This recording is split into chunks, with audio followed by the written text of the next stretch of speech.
ఏకవచన స్వాధీన నామవాచకం అనేది ఒక వ్యక్తి, జంతువు, స్థలం లేదా వస్తువు మరొకదానికి యజమానిగా లేదా సంబంధం కలిగి ఉందని చూపించే నామవాచకం. ఇది సాధారణంగా ఏకవచన నామవాచకాన్ని చేరి రూపొందించబడుతుంది.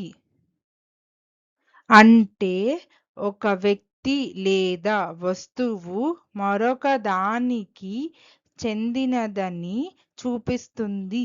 ఉదాహరణలు: బాలుడి పుస్తకం, ఉపాధ్యాయుని కలం, రాముని ఇల్లు. एक वचन अधिकारवाचक संज्ञा वह संज्ञा है जो यह बताती है कि एक व्यक्ति, जानवर, स्थान या वस्तु किसी चीज का मालिक है या उससे संबंध रखता है.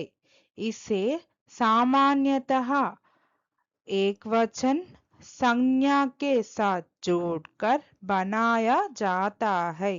यह दिखाता है कि एक ही व्यक्ति या वस्तु किसी चीज का स्वामी है.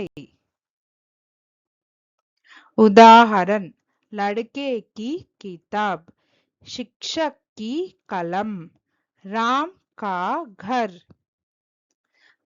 Singular possessive noun is a singular noun that shows ownership, possession, or relationship with another person or thing. It is usually formed by adding s apostrophe plus s to a singular noun. It tells that one person, animal, place, or thing owns or is related to something. Examples: boy's book, teacher's pen, Ram's house. Thank you. Please like, share, subscribe our YouTube channel Sri the Translation.